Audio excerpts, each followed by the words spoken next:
H D. ಕೋಟೆ ಪಟ್ಟಣದ Mysuru H D. ಕೋಟೆ ರಸ್ತೆಯಲ್ಲಿರುವ ಈಕ್ವಾಟಸ್ ಸ್ಮಾಲ್ ಫೈನಾನ್ಸ್ ಬ್ಯಾಂಕ್ ಗ್ರಾಹಕರಿಗೆ ಮೋಸ ಮಾಡಿದೆ ಎಂದು ಗ್ರಾಹಕರು ದೂರಿದ್ದಾರೆ. ಈ ಸಮಯದಲ್ಲಿ ಮಾತನಾಡಿದ ಗ್ರಾಹಕರು, ಬ್ಯಾಂಕ್ನಲ್ಲಿ ಸಾಲ ಪಡೆದು ನಿಗದಿತ ಸಮಯಕ್ಕೆ ಸಾಲ ಪಾವತಿ ಮಾಡಿದರು. ಚೆಕ್ ಬೌನ್ಸ್ ಚಾರ್ಜ್ ಎಂದು ನೆಪವೊಡ್ಡಿ 5 ಪಟ್ಟು ಹೆಚ್ಚು ಹಣವನ್ನು ವಸೂಲಿ ಮಾಡಲು ಈಕ್ವಾಟಸ್ ಫೈನಾನ್ಸ್ ಹೊರಟಿದೆ ಎಂದರು. ಸಾಲ ಪಡೆದ ವ್ಯಕ್ತಿ ಮರಣ ಹೊಂದಿದರೂ ಆತನ ವಿಮೆಯನ್ನು ಸಂದಾಯ ಮಾಡದೆ ಒಬ್ಬ ಮಹಿಳೆಗೆ ವಿಮೆ ಇದ್ದರೂ ಹೆಚ್ಚಿಗೆ ಹಣವನ್ನು ವಸೂಲು ಮಾಡಲು ಹೋಗಿ ಕಂಪನಿಯು ಪಚಿತಿಗೆ ಸಿಲುಕಾಕಿಕೊಂಡಿದೆ ಎಂದರು. ಹಾಡಿ ಜನರನ್ನು ಮತ್ತು ಮಹಿಳೆಯರನ್ನು ಗುರಿಯಾಗಿಸಿಕೊಂಡಿರುವ ಈಕ್ವಾಟಸ್ ಫೈನಾನ್ಸ್ ಸಿಬ್ಬಂದಿ ಹಗಲುದರೆ ಮಾಡಲು ಹೊರಟಿದೆ. ಆರ್ಬಿಐ ಸೂಚನೆಗಳನ್ನು ತಳ್ಳಿ ಹಾಕಿ ಜನರು ಈ ಬಗ್ಗೆ ಮಾಹಿತಿ ಕೇಳಿದರೆ ಉಡಾಫೆ ಉತ್ತರ ನೀಡುತ್ತಿದ್ದು, ಇಲ್ಲಿ ಕೆಲಸ ನಿರ್ವಹಿಸುವ ಕೆಲವು ಸಿಬ್ಬಂದಿಗಳು ಗೂಂಡಾಗಳಂತೆ ವರ್ತನೆ ಮಾಡಿ ಜನರನ್ನು ಹೆದರಿಸುತ್ತಿದ್ದಾರೆ ಎಂದು ಗ್ರಾಹಕರೊಬ್ಬರು ತಮ್ಮ ನೋವನ್ನು ಹೇಳಿಕೊಂಡರು. ಇನ್ನು ಬಸಾಪುರದ ಸುಮಾರು 5ರಿಂದ 6 ಗ್ರಾಹಕರು ಇವರಿಗೆ ಮೋಸ ಹೋಗಿದ್ದು, ಬ್ಯಾಂಕ್ ಮಾಡುತ್ತಿರುವ ಅನ್ಯಾಯದ ಬಗ್ಗೆ ಪ್ರಶ್ನೆ ಮಾಡಿದ ಹಿರಿಯ ನಾಗರಿಕರಿಗೆ ಪ್ರಾಣ ಬೆದರಿಕೆ ಹಾಕಿರುವ ಘಟನೆ ಕೂಡ ನಡೆದಿದೆ. ಈ ವಿಚಾರ ತಿಳಿದು ಸ್ಥಳಕ್ಕಾಗಮಿಸಿದ ದಂಡಾಧಿಕಾರಿ ರತ್ನಾಂಬಿಕಾ,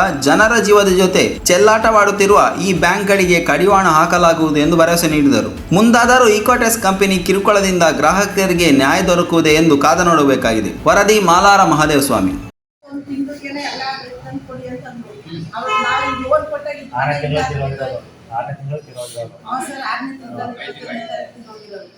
ಅದಕ್ಕೆ ಈಗ 3 ಕಂತು ಕಟ್ಬಿಡಿ ಅಮ್ಮ, ನೀವು ಕಟ್ಟಿರೋ ದುಡ್ಡೆಲ್ಲ ವಾಪಸ್ ಬರ್ತದೆ. ಇಬ್ಬರದು ಇನ್ಶೂರೆನ್ಸ್ ಮಾಡಿಸಿದೆ ಅಂತ ಇದ್ರೆ ಆಫೀಸಲ್ಲಿ ಒಬ್ಬರು ನಾವು ತಗೊಳಗ ಬಡ್ಡಿ 6 ಬಡ್ಡಿ ಸಾಲ ಮಾಡಿ 15,000 ರೂಪಾಯಿ ಕಟ್ಟಿದೆ. ಎಷ್ಟು ಕಟ್ಟಿದ್ರೆ? 3 ಕಂತು ಕಟ್ಟಿದ್ವಿ. ಒಂದು ಕಂತಿಗೆ 6,210 ರೂಪಾಯಿ ಕಟ್ಟಿದೆ. ಕಟ್ಟಿದ್ವಿ ಸರ್. 6 ಬಡ್ಡಿ ಸಾಲ ಮಾಡಿದ್ರು. ಇವ್ರು ಮೇಡಮ್ ಅಂದ್ರು ಎಲ್ಲ ಚೆಕ್ ತಗೊಬನ್ನಿ, ಬ್ಯಾಂಕ್ ತಗೊಬನ್ನಿ ಅಂದ್ರು. ಎಲ್ಲ ತಗೊಂಡು ಸೈನ್ ಮಾಡಿಸಿ ಎಲ್ಲ ಕೊಟ್ಟಿದ್ದೀನಿ. ಅದೆಲ್ಲ ಒದಗಿಸಿದ್ಮೇಲೆ ಅದು ಯಾರೋ ಬೇರೆಯವ್ರ ಹತ್ರ ಎಲ್ಲ ಆಫೀಸಲ್ಲಿ ಬರ್ಸ್ಕೊ ಬನ್ನಿ ಅಂತ ಅದಕ್ಕೆ ಕೊಡೋಕೆ ಮಾಡ್ತಿದ್ದೆ. 500 ರೂಪಾಯಿ ಮಾಡ್ತಿದ್ದೀನಿ. ಎಲ್ಲ ದಾಖಲೆಗಳನ್ನು ತರಿಸ್ತಿದ್ದೀನಿ. 10ನೇ ತಾರೀಕೆ ಬ್ಯಾಂಕಲ್ಲಿ ದುಡ್ಡು ಮಾಡ್ತಿದ್ದೆ ನಾನು. 10ನೇ ಆಮೇಲೆ ಯಾರು ಫೋನ್ ಮಾಡಿದ್ರು ಫೋನ್ ರಿಸೀವ್ ಮಾಡ್ತಾ ಇಲ್ಲ. ದುಡ್ಡು ಕಳ್ಸ್ತಾ ಇರೋದಿಲ್ಲ, ಅವ್ರು ಮಾಡಲ್ಲ. ಇವ್ರು ಮಹೇಶ್ ಅವ್ರ ನಂಬರ್ ಇತ್ತು ನನ್ನ ಹತ್ರ, ಅವ್ರು ಮಾಡ್ತಾ ಇಲ್ಲ.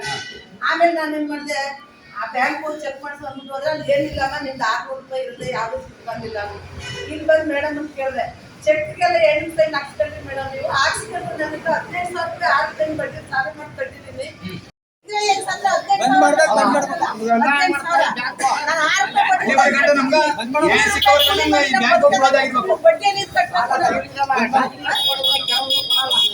ಈ ನ್ಯಾಯನ ಕೊಡೋದು ತುಂಬಾ ಅನ್ಯಾಯ ಆಗಿದೆ. ಸಾಲ ಕೈದು ಕಾಲಕ್ನಲ್ಲಿ ಈ ತರ ಅನ್ಯಾಯ ಮಾಡ್ತಿದ್ರಲ್ಲ ರೈತರಿಗೆ. ಸಾಲ ಕೊಡ್ತಾ ಇಲ್ಲ, ಬೋನಸ್ ಕಟ್ಟೆ ಇದ್ದಾರ. ನಾನು ಯಾಕೆ ದುಡ್ಡು ಕಟ್ಟೋದು, ದುಡ್ಡು ಕಟ್ಟಿ ಅಂತ ಇದ್ದಿಲ್ಲ, 45,000 ಕಟ್ಟಿ ಅಂದ್ರು. ಈ ಬ್ಯಾಂಕ್ ದುಡ್ಡು ಬರ್ತದೆ ಅಂತಂದ್ರಲ್ಲ ಮೇಡಮ್ ಅಂದ್ರೆ ಅದೇನು ನಮ್ಗೆ ಗೊತ್ತಿಲ್ಲ, ಅದೇನು ಬರಲ್ಲ. ನಾನು 15,000 ರೂಪಾಯಿ 6 ರೂಪಾಯಿ ಬಡ್ಡಿ ಸಾಲ ಮಾಡಿ ನಾನು ಬರುತ್ತೆ ಅಂತ ಈ ಆಫೀಸಲ್ಲಿ ಹೋಗ್ಲಿಕ್ಕೆ ಅವ್ರು ಹೇಳಿದ್ರು. ಇವ್ರು ಮೇಡಮ್ ಚೆಕ್ಗೆಲ್ಲ ಏನಕ್ಕೆ ಸೈನ್ ಹಾಕ್ಸ್ಕೊಂಡ್ರಿ ಸರ್ ನೀವು? ಚೆಕ್ ಸೈನ್ ಈಗ ತಿರ್ಗಾ ಅಷ್ಟೊಂದು ಸೈನ್ ಮಾಡಿ ಕೊಟ್ಟಿದ್ದೀನಿ. ಚೆಕ್ ಸೈನ್ ಮಾಡಿಸ್ಕೊಂಡವ್ರೆ. ಸರಿ, ನಮಗೆ ಗೊತ್ತಿಲ್ಲ ಏನೇನು ತಂದು ಕೊಡ್ಬೇಕು ಆ ದಾಖಲೆಗಳೆಲ್ಲ.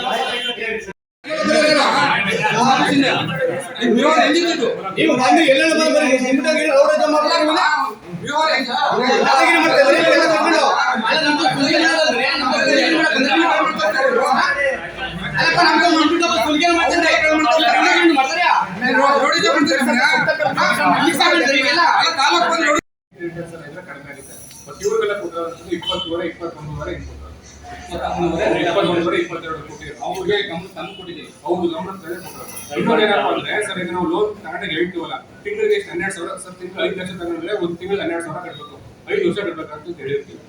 ಇನ್ನೊಂದು ಸರ್ ಹೆಚ್ಚುವರಿ ಮಾಡ್ಕೋಬೇಕಾದ್ರೆ ನೀವು ಈಗ ಕಂಟಿನ್ಯೂ ಮಾಡ್ಕೊ ಹೋಗ್ತಾ ಇರ್ತಾರೆ. 21%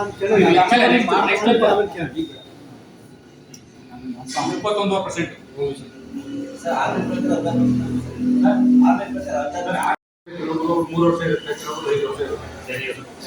ಈಗ 3 ವರ್ಷ 5 ವರ್ಷ ಪ್ರತಿ ತಿಂಗಳು 10ನೇ ತಾರೀಕು TCS ಇದೆ. 10ನೇ ತಾರೀಕು TCS ಅಮೌಂಟ್ ಕಟ್ಟಬೇಕು. 10ನೇ ತಾರೀಕು TCS 9 ಗಂಟೆಗೆ ಲೋನ್ ಹಾಕಬೇಕು. ಇನ್ ಕೇಸ್ 10ನೇ ತಾರೀಕು ದುಡ್ಡು ಅಕೌಂಟ್ ಇಲ್ಲ ಅಂತ ಚೆಕ್ ಬೌನ್ಸ್ ಆಗುತ್ತೆ. ಚೆಕ್ ಬೌನ್ಸ್ ಬಂದು 6 ಲಕ್ಷ ರೂಪಾಯಿ ಚೆಕ್ ಬೌನ್ಸ್ ಆಗುತ್ತೆ. 6 ಲಕ್ಷ ರೂಪಾಯಿ ಚೆಕ್ ಬೌನ್ಸ್ ಆಗುತ್ತೆ. ಆಫೀಸಲ್ಲಿ ಆರಾಮಾಗಿ ಕಟ್ಟೋದಿಲ್ಲ, ಅಲ್ಲೇ ಮನೆಗೆ ಹೋದ್ರೆ ಅಲ್ಲಿ ಕಟ್ಬೋದು. ಚೆಕ್ ಬೌನ್ಸ್ 2 ರೂಪಾಯಿ. ಅದು ಏನು ಕ್ಲೋಸ್ ಆದಾಗ NS ಕಟ್ಬೋದು ಲಾಸ್ಟ್ ಸಹ ಕಟ್ಬೋದು. ಇನ್ ಕೇಸ್ ಏನಾದ್ರೆ ಆ ತಿಂಗಳಲ್ಲಿ ಈಗ ನರ್ಸರಿ ಕಟ್ಟಬೇಕು 30 ತನಕ ಚೆಕ್ ಬೌನ್ಸ್ ಆದಾಗ ಆ ತಿಂಗಳು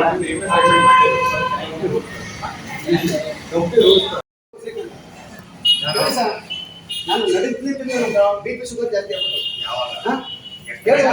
ಒಂದು 2-3 ತಿಂಗಳಾಗಿದೆ ಕೇಳಿ 2-3 ತಿಂಗಳಾಗ ಗಂಟು ಇವಾಗ ಇಟ್ಕೊಂಡು 8 ಗಂಟೆ 9 ಹೇಳಿ ಅವಾಗ ಇದೇ ಸುರುಟಿ ಕೊಟ್ಟಿಲ್ವಾ ಒಂದ್ ನಿಮಿಷ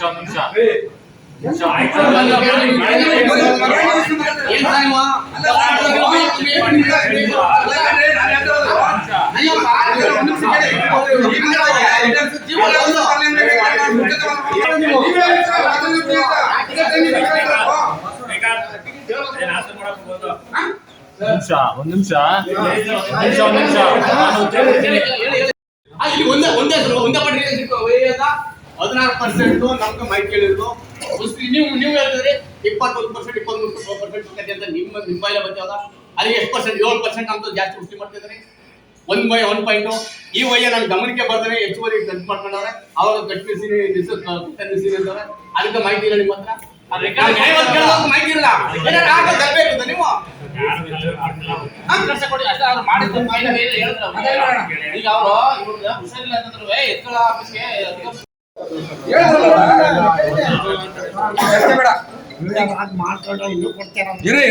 ನಿಮ್ ಸಮಸ್ಯೆ ಮಾತಾಡ್ತಿರೋದು ಆಯ್ತಾ. ಚರ್ಚೆ ಮಾಡಿದ್ರೆ ಏನು ಪ್ರಯೋಜನ ಇಲ್ಲ ಆಯ್ತಾ. ದಯವಿಟ್ಟು ನೀವೊಂದು ಡೇಟ್ ಹೇಳಿ 2 ದಿನ ಅಂತ ಹೇಳಿದ್ರೆ ಮಾತಾಡಿ ಕಡೆ ಅವತ್ತು ಒಂದು ಸಭೆ ಸೇರೋಣ. ಅಲ್ಲೇ ಸಮಸ್ಯೆ ಬಗ್ಗೆ ನೀವು ಹೋಗೋದಾ. ಬನ್ನಿ ಬನ್ನಿ ಬನ್ನಿ ಬನ್ನಿ ರೀ ಬನ್ನಿ ಮೇಡಮ್ ರಿಕ್ವೆಸ್ಟ್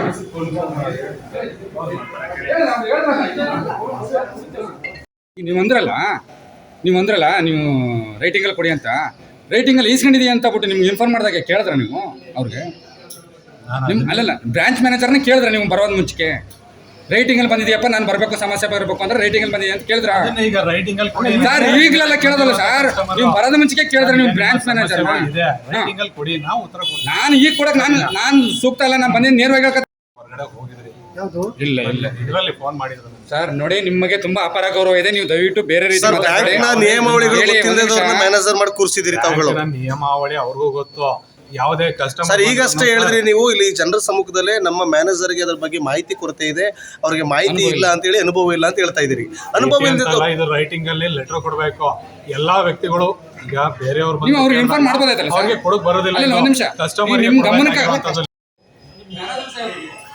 ನಾನು ಮಾಹಿತಿ ನಮ್ಮ ಇದ್ದಾಗ ಬಂದು ನಿಮ್ಮ ಸಮಸ್ಯೆ ಬರಬೇಕು ಅಂದ್ರೆ ನಿಮ್ಗೆ ರೇಟಿಂಗ್ ಕೊಡಬೇಕು ಅಂತ ಮಾಹಿತಿ ಕೊಡಬೇಕಾದ್ರೆ ಪಬ್ಲಿಕ್ಗೆ ಯಾವುದೇ ದಾಖಲೆಗಳನ್ನು ಏನೇ ಕೇಳಬೇಕಾದ್ರೂ ನಾವು ರೈಟಿಂಗ್ ಅಲ್ಲಿ ಲೆಟರ್ ಕೊಟ್ಟಾಗ ರಿಕ್ವಿಸೇಷನ್ ಕೊಟ್ಟಾಗ ನಿಮ್ಮ ಮಾತನ್ನ ನಾನು ಅಕ್ಸೆಪ್ಟ್ ಮಾಡ್ತೀನಿ ಇಲ್ಲ ಅಂತ ಹೇಳಲ್ಲ.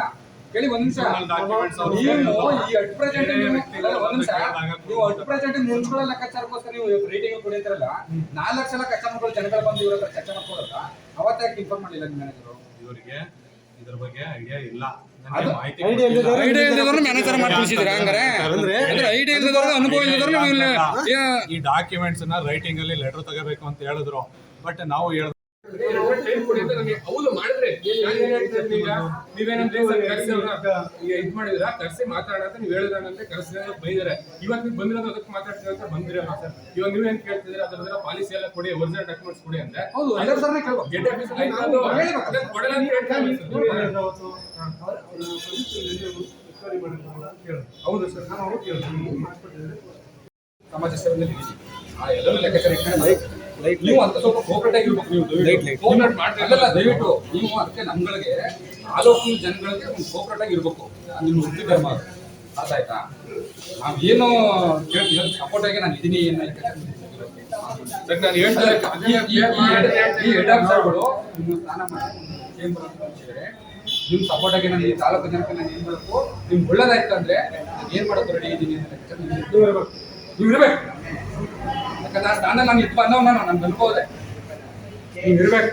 ಇದಿಲ್ಲ ಇನ್ನೊಂದ್ ಕಡೆ ಕೈಗಳು ಗಟ್ಟೆ ಹೋಗ್ತೀನಿ ಇರು.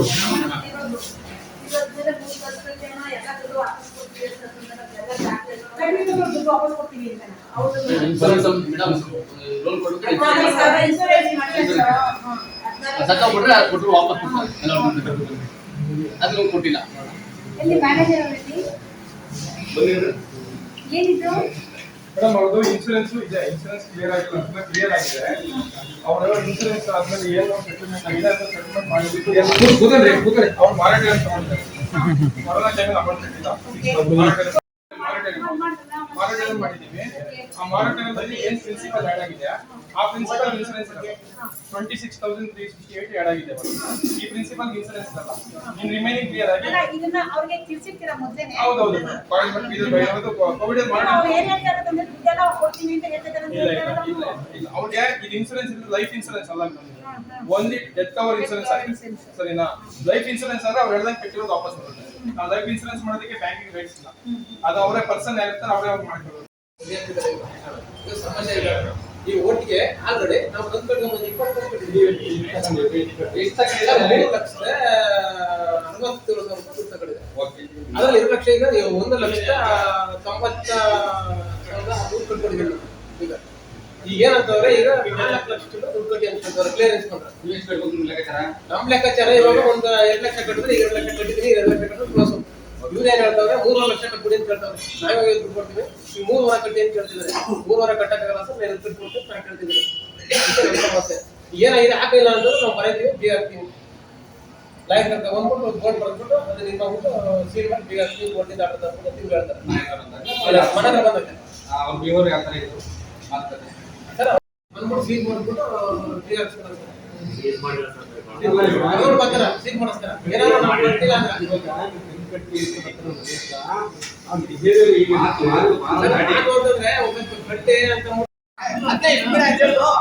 ಬನ್ನಿ ಇದಕ್ಕೆ ಮೇಲೆ ತಕೊಂಡು ಹೋಗಿ ದುಡ್ಡು ಕಟ್ಸ್ಕೊತೀವಿ ಅಂತ ನಿಮ್ದು ಆದೇಶ ಇದೆ. ಇನ್ನು 3 ತಿಂಗಳು ಕಟ್ಸ್ಕೋಬೇಕು ಅನ್ನೋದು ಒಂದು ಬೆಲೆ ಬಿಡಿದೆ. ಅದು ಕೊಡಿ.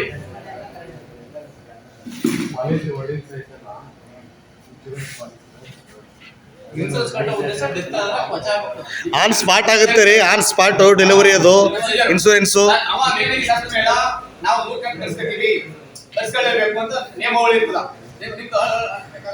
ಇದೇ ಕಟ್ಸ್ಕೊಳಕ್ಕಾಗಲ್ಲ. ನಿಯಮಾವಳಿ ಇಲ್ಲದೆ ಕಟ್ಸ್ಕೊಳಕ್ ಬರಲ್ಲ. ನೀವು ಪಾಲಿಸಿ ಗುರಿ ನಮ್ಗ ಸರ್ ಇನ್ಸೂರೆನ್ಸ್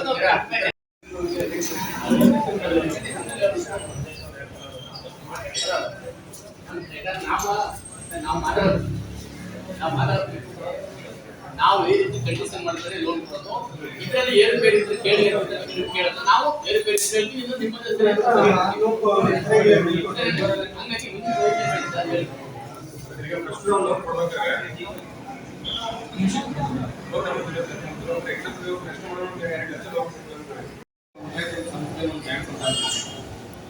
ಆ ಇಲಾಖೆ ಸಿಬ್ಬಂದಿಗಳಿಗೆ ಇದೇ ತರ ವರ್ತನೆ ಮಾಡಬೇಕು, ಇದೇ ತರ ಕಸ್ಟಮರ್ ಬಿಹೇವ್ ಮಾಡಬೇಕು. ಅಲ್ಲಿ ರೇಟ್ ಕೊಟ್ಟಿದ್ದೀವಿ.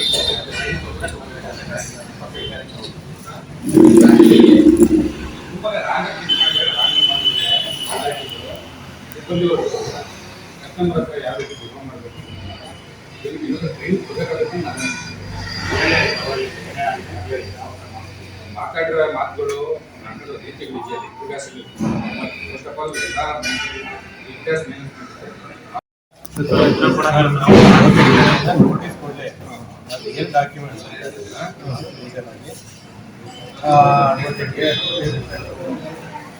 ಏನು ಕೇಳಿದ್ರ ಪ್ರತಿ ಕಸ್ಟಮರ್ಗೆ ಹೇಳೋದು ಎಲ್ಲ ಸತ್ಯ ಆಯ್ತಾ? ಅವ್ರಿಗೆ ಅನ್ಯಾಯ ನಿಮ್ಗೆ ಕಾಣ್ಬೋದಾಯ್ತಾ? ಅವ್ರಿಗೆ ಅನ್ಯಾಯ ಕಾಣ್ಬೋತಾ ಇದೆಯಾ? ಯಾರಿಗೂ ಆಗಿಲ್ಲ. ಇಕ್ವಿಟಾಸ್ ಮೈಕ್ರೋ ಫೈನಾನ್ಸ್ನವರು ಸಾರ್ವಜನಿಕವಾಗಿ ಅನೇಕ ರೀತಿ ಜನರಿಗೆ ಸಾಲವನ್ನು ನೀಡಿ 4% ಹಣವನ್ನು ದುಪ್ಪಟ್ಟವಾಗಿ ವಸೂಲಾತಿ ಮಾಡಿ, ಹಾಗೆಯೇ ಸಾಲ ತಗೊಂಡಿರ್ತಕ್ಕಂತಹ ವ್ಯಕ್ತಿಗಳು ಮರಣವನ್ನು ಹೊಂದಿದ್ರು ಸಹ ಅವರ ಹತ್ರ ದುಪ್ಪಟ್ಟ ಹಣವನ್ನು ವಸೂಲಾತಿ ಮಾಡಿರ್ತಕ್ಕಂತಹ ಪ್ರಸಂಗವು ನಡೆದಿದೆ. ಈಗ ಹಲವಾರು ಜನರು ಇಲ್ಲಿ ಆ ಬ್ಯಾಂಕ್ನ ಮುಂಭಾಗ ಇಲ್ಲಿ ಬಂದಿದ್ದಾರೆ. ಅವ್ರನ್ನ ಕೇಳೋಣ, ಅವರ ಅಭಿಪ್ರಾಯವನ್ನು ಈಗ ಸಂಗ್ರಹಿಸೋಣ. ನಿಮ್ಮ ಹೆಸರು? ಯಾವ ಊರಿನವರು? ಏನಕ್ಕೆ ಬಂದಿದ್ದೀರಿ ಬ್ಯಾಂಕ್ ಹತ್ರ? ಸರ್ 2 ಲಕ್ಷದ ಲೋನ್ ತಗೊಂಡು 32 ಕಂತು ಕಟ್ಟಿದ್ದೀವಿ. ನಮ್ಮ ಯಜಮಾನ ತೀರೋಗಿ 3 ಕಂತು ಕಟ್ಟಿದ್ರೆ ಕಟ್ಟಿರೋದೆಲ್ಲ ವಾಪಸ್ ಕೊಡ್ತೀವಿ ಅಂದ್ಬಿಟ್ಟು 3 ಕಂತು ಕಟ್ಟಿಸ್ಕೊಂಡು ಸರ್ 6 ಕಂತು ಬಿಟ್ಟು ದುಡ್ಡು ಕಟ್ಸ್ಕೊಡ್ತೀವಿ ಸರ್. ಕಟ್ಟಾದ್ಮೇಲೆ ಅವರು ಯಾರು ಫೋನ್ ಇರ್ತಲ್ಲ, ದುಡ್ಡು ಕಟ್ಸ್ಕೊಳ್ಳೋರು ಫೋನ್ ಇರ್ತಿಲ್ಲ. ಇಲ್ಲಿ ಬಂದು ಕೇಳಿದ್ರೆ ಏನು ಬರೋಲ್ಲ ಮಾಡಿ, ಮತ್ತು ಚೆಕ್ಗೆಲ್ಲ ಏನು ಸೈನ್ ಮಾಡಿಸ್ಕೊಳ್ತೀವಿ ಮೇಡಮ್ ಅಂದರೆ ಅವ್ರು ಮಾಡಿಸ್ಕೊಳಕ್ಕೆ ಹೇಳಿದ್ರು ದೊಡ್ಡ ಆಫೀಸರು ಅಂದರು. ಎಲ್ಲ ಮಾಡಿಸ್ಕೊಂಡು 1 ರೂಪಾಯಿ ಇಲ್ಲ ಸರ್, ನಮ್ಗೆ ಏನು ಕೊಡಲಿಲ್ಲ, ನಮಗೆ ಏನು ಒಂದು ದುಡ್ಡು ಕೊಡಲಿಲ್ಲ. 15,630 ರೂಪಾಯಿ ಸಾಲವನ್ನು ಕೊಟ್ಟು ಆದಿವಾಸಿ ಮಹಿಳೆಗೆ ಮೋಸ ಮಾಡಿರ್ತಕ್ಕಂಥ ಇಕ್ವಿಟಸ್ ಫೈನಾನ್ಸು ಸಾರ್ವಜನಿಕರ ನಾಚುವಂತಹ ಕೆಲಸವನ್ನು ಮಾಡಿದೆ. ಇಲ್ಲಿ ಕೆಲಸವನ್ನು ಮಾಡ್ತಕ್ಕಂತಹ ಸಿಬ್ಬಂದಿಗಳು ಒಂದಲ್ಲ ಎರಡಲ್ಲ 4 ಪಟ್ಟು ಹಣವನ್ನು ವಸೂಲಾತಿಯನ್ನು ಮಾಡಿ ಮರಣವನ್ನು ಹೊಂದಿದ್ದರೂ ಸಹ 3 ಕಂತು ಹಣವನ್ನು ಪಾವತಿ ಮಾಡಿ ಅಂತೇಳಿ ಅವರಿಗೆ ಆಮಿಷವನ್ನು ಒಡ್ಡಿರ್ತಾರೆ. ಹಾಗೆಯೇ ನೀವು ಹಣವನ್ನು ಪಾವತಿ ಮಾಡದೆ ಹೋದಂತಹ ಸಂದರ್ಭದಲ್ಲಿ ನಿಮ್ಮ ಮನೆಯನ್ನು ಮುಟ್ಟುಗೋಲನ್ನ ಹಾಕುತ್ತೀವಿ ಅಂತೇಳಿ ಅವರಿಗೆ ಮಾನಸಿಕವಾಗೂ ಸಹ ಹಿಂಸೆಯನ್ನು ನೀಡಿರ್ತಾರೆ. ಇದರ ಸಂಬಂಧವಾಗಿ ತಾಲೂಕು ಆಡಳಿತ ಎಚ್ಚೆತ್ತುಕೊಂಡು ಹಾಗೆಯೇ ರಿಸರ್ವ್ ಬ್ಯಾಂಕ್ ಏನು ಗೈಡ್ಲೈನ್ಸನ್ನು ಹೇಳಿದೆ ಅದರ ಪ್ರಕಾರವಾಗಿ ಸಂಬಂಧಪಟ್ಟಂತಹ ಅಧಿಕಾರಿಗಳು ಉನ್ನತವಾದಂತಹ ತನಿಖೆಯನ್ನು ನಡೆಸಿ ಈ ಒಂದು ಬ್ಯಾಂಕಿನ ಒಂದು ಆದೇಶ ಏನಿದೆ ಅದನ್ನು ಮುಚ್ಚಾವಣೆ ಮಾಡಬೇಕು ಅಂತೇಳಿ ಸಾರ್ವಜನಿಕರು ಇಲ್ಲಿ ಆಕ್ರೋಶವನ್ನು ವ್ಯಕ್ತಪಡಿಸ್ತಾ ಇದ್ದಾರೆ. ಮತ್ತೋರ್ವ ಸಾಲ ತಗೊಂಡಿರ್ತಕ್ಕಂತಹ ವ್ಯಕ್ತಿ ಇಲ್ಲಿ ನಮ್ಮ ಜೊತೆಗಿದ್ದಾರೆ. ಸರ್, ನಮ್ಮ ಹೆಸರು? ನಾರಾಯಣ ಸರ್. ಪಾರ್ಟಿ ತಗೊಂಡು ಡೆತ್ ಆಗಿದ್ರು ಸರ್, ಇವರು ಅಮೌಂಟ್ ಕಟ್ಟಿ ಅಂದು ಕಂತೆಲ್ಲ ತೀರಿದ್ರು. ತಿರ್ಗಾ ಈಗ ಚೆಕ್ ಬೌನ್ಸ್ ಆಗಿದೆ ಅಂದ್ಬಿಟ್ಟು 1,20,000 ಅಮೌಂಟ್ ಕೇಳ್ತಿದ್ದಾರೆ ಸರ್. ನಾವು ಕಟ್ಟೋಕ್ಕಾಗಲ್ಲ ಅಂತ ಹೇಳ್ತಿದ್ರು, ನಮ್ಮನ್ನು ಕಟ್ಟಿ ಅಂತ ಹಿಂಸೆ ಕೊಟ್ಟಿದ್ದಾರೆ. ನಾನು ಮರಣವನ್ನು ಹೊಂದಿದ್ರು ನನಗೆ ಅದು ಇನ್ಶೂರೆನ್ಸ್ ನಾನು ಮಾಡಿಸಿದ್ರು ಸಹ ನನ್ನ ಹತ್ರ ದುಪ್ಪಟ್ಟ ಹಣವನ್ನು ವಸೂಲಾತಿ ಮಾಡ್ತಿದ್ದಾರೆ ಅಂತ ಹೇಳ್ತಾ ಇದ್ದಾರೆ.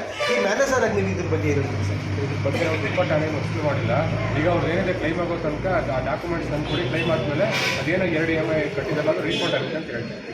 ಡಾಕ್ಯುಮೆಂಟ್ಸ್ ಒಂದ್ಸರಿ ನಮಗೆ ಇನ್ಶೂರೆನ್ಸ್ ನಾವು ಕಳಿಸಿದ ಮೇಲೆ ಇನ್ಶೂರೆನ್ಸ್ ಆಫೀಸಿಂದ ಕ್ಲೈಮ್ ಆಗುತ್ತೆ ಸರ್. ಅವ್ರೇನು 2 EMI ಕಟ್ಟಿರ್ತಾರೆ ಅದು ರೀಫಂಡ್ ಆಗುತ್ತೆ ಸರ್. ಸಾರ್ವಜನಿಕ ವಲಯದಲ್ಲಿ ಕೇಳಿ ಬರ್ತಾ ಇದೆ, ನಮ್ಮ ಅನುಮತಿ ಇಲ್ಲದೇ ಇಲ್ಲಿ ದುಪ್ಪಟ್ಟವಾಗಿ ಕಂತುಗಳನ್ನ ಇನ್ಕ್ರೀಸ್ ಮಾಡ್ಕೊಂಡು ಅವರು ಹಣವನ್ನು ಹೊಡಿಲಿಕ್ಕೆ ಸಂಚನ್ನು ರೂಪಿಸ್ತಾ ಇದ್ದಾರೆ ಅಂತ ಹೇಳ್ತಾ ಇದ್ದಾರೆ.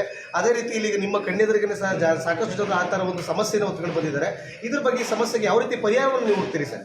ಈಗ ಅವ್ರಿಗೇನು ಪರಿಹಾರ ಬೇಕು ಅಂದರೆ ನಮಗೆ ಅಂತ ಲೀಡ್ ಬ್ಯಾಂಕ್ ಇದೆ ಸರ್ ಅಲ್ವಾ? ಈ ಲೀಡ್ ಬ್ಯಾಂಕ್ಗೆ ಅವ್ರ ಕಡೆಯಿಂದ ಒಂದು ಮಾಹಿತಿ ಕೊಡಲಿ, ಅಪ್ಲಿಕೇಶನ್ ಕೊಡಲಿ, ನಾವು ಅದ್ರ ಮುಖಾಂತರ ಅವ್ರಿಗೆ ಪರಿಹಾರ ನೀಡ್ತೀವಿ ಸರ್. ಅಲ್ಲಿ ತನಕ ಈ ಥರ ಅವರು ಅನುಮತಿ ಇಲ್ಲದೇ ನೀವು ಬ್ಯಾಂಕಲ್ಲಿ ಡಾಕ್ಯುಮೆಂಟನ್ನು ತಗೊಂಡು ಈ ಥರ ಮಾಡಲಿಕ್ಕೆ ಕಾರಣ ಬೇಕಲ್ಲ ಸರ್? ಯಾಕೆ ಈ ಥರ ಮಾಡಿದ್ದೀರಿ ಸರ್? ನಾವು ಅವ್ರ ಹತ್ರ RSL ಅಂದ್ಬಿಟ್ಟು ಸಿಗ್ನೇಚರ್ ತಗೊಂಡೇ ಮಾಡಿರೋ ಅಂಥದ್ದು. ಆ ಡಾಕ್ಯುಮೆಂಟ್ಸ್ ಬೇಕು ನನಗೆ ಒಂದು 48 ಪೆನ್ಗಳ ಕಾಲ ಅವಕಾಶ ಕೊಡಿ, ಲೀಡ್ ಬ್ಯಾಂಕಿಗೆ ಸಬ್ಮಿಟ್ ಮಾಡ್ತೀವಿ ನಾವು. ಅವ್ರು ಲೀಡ್ ಬ್ಯಾಂಕಿಗೆ ಬಂದು ಮಾತಾಡ್ತಾರೆ. ಸಾರ್ವಜನಿಕರು ಲೋನನ್ನು ಪಡ್ಕೋಬೇಕಾದ್ರೆ ಕ್ಷಣಾರ್ಧದಲ್ಲಿ ದಾಖಲಾತಿಯನ್ನು ನೀಡಿ ಅಂತೇಳಿ ಹೇಳ್ತಕ್ಕಂತಹ ಬ್ಯಾಂಕ್ನ ಸಿಬ್ಬಂದಿ ಇವತ್ತು ಅವರ ಒಂದು ದಾಖಲೆಗಳು ಹಿಂದಿರುಗಿಸಬೇಕು ಅಂತಂದರೆ ನಮಗೆ 48 ದಿನಗಳ ಕಾಲಾವಕಾಶ ಬೇಕು ಅಂತೇಳಿ ಕೇಳ್ತಾ ಇದ್ದಾರೆ. ಹಾಗೆಯೇ ಅವರು ಏನು ಒಂದು ಹಣವನ್ನು ಈ ಒಂದು ಸಾಲವನ್ನು ಪಡ್ಕೊಂಡಿರ್ತದೆ ಅದರ 3ರಷ್ಟು ಹಣವನ್ನು ವಸೂಲಾತಿ ಮಾಡ್ತಿರ್ತಕ್ಕಂಥದ್ದು ಮೇಲ್ನೋಟಕ್ಕೆ ಕಂಡು ಬರ್ತಾ ಇದೆ. ಮತ್ತು ಅವರ ದಾಖಲೆಗಳನ್ನ ತಮ್ಮ ಒಂದು ಕಾರ್ಯಕ್ಷೇತ್ರ ಏನಿದೆ ಆ ಶಾಖೆಯಲ್ಲಿ ದಾಖಲೆಗಳನ್ನ ಹಿಡಿದೇ ಎಲ್ಲೋ ಒಂದು ಕಡೆ ಕ್ರೋಢೀಕರಣವನ್ನು ಮಾಡಿರ್ತೀವಿ ಅಂತೇಳಿ ತಪ್ಪು ಮಾಹಿತಿನ ನೀಡಿ ಜನರ ಕಣ್ಣಿಗೆ ಮಣ್ಣಿರ್ತಕ್ಕಂತಹ ಕೆಲಸವನ್ನು ಮಾಡ್ತಾ ಇದ್ದಾರೆ. ಈ ರೀತಿ ತಲೆ ಎತ್ತಿರ್ತಕ್ಕಂತಹ ಒಂದು ಮೈಕ್ರೋ ಫೈನಾನ್ಸ್ಗಳಾಗಲಿ ಖಾಸಗಿ ಬ್ಯಾಂಕ್ಗಳ ಮೇಲೆ ಸೂಕ್ತ ತನಿಖೆಯನ್ನು ನಡೆಸಿ ಶಿಸ್ತು ಕ್ರಮವನ್ನು ಕೈಗೊಳ್ಳಬೇಕು ಅನ್ನೋದು ಈ HD ಕೋಟೆ ಜನತೆಯ ಒಂದು ಕೂಗಾಗಿದೆ. ನಿಮ್ಮ ಮೆಚ್ಚಿನ ನಮ್ಮ ತುಮಕೂರು ಮಾಧ್ಯಮ 1 ವರ್ಷ ಪೂರೈಸಿದ ಈ ಸಂದರ್ಭದಲ್ಲಿ ನಮ್ಮ ತುಮಕೂರು ಮಾಧ್ಯಮ ನಿಮಗೆ ಧನ್ಯವಾದಗಳನ್ನ ತಿಳಿಸುತ್ತದೆ ಮತ್ತು ನಿಮ್ಮ ಪ್ರೀತಿಗೆ ಸದಾ ಚಿರಋಣಿಯಾಗಿರುತ್ತದೆ. ನೀವು ನಮ್ಮ ಮೇಲೆ ಇಟ್ಟ ನಂಬಿಕೆಯನ್ನು ಉಳಿಸುವ ಪ್ರಾಮಾಣಿಕ ಪ್ರಯತ್ನವನ್ನ ನಮ್ಮ ತಂಡ ಖಂಡಿತವಾಗಿಯೂ ಮಾಡುತ್ತದೆ. ಗೆಲುವಿನ ಹಾದಿಯಲ್ಲಿ ಸದಾ ನಮ್ಮ ಜೊತೆಯಾಗಿರಿ. ನಮ್ಮ ಚಾನೆಲ್ ಅನ್ನು ಸಬ್ಸ್ಕ್ರೈಬ್ ಮಾಡಿ. ಸುದ್ದಿ ಅನ್ನೋದು ಬರೀ ಕಥೆಯಾಗದೆ ನಮ್ದ ಜೀವ ಗಾಳಿಗೆ ಬೆಳಕಾಗಿದೆ, ಗೆಲುವಿನ ಹಾದಿಯಲ್ಲಿ ನಗು ಮೂಡಿದೆ.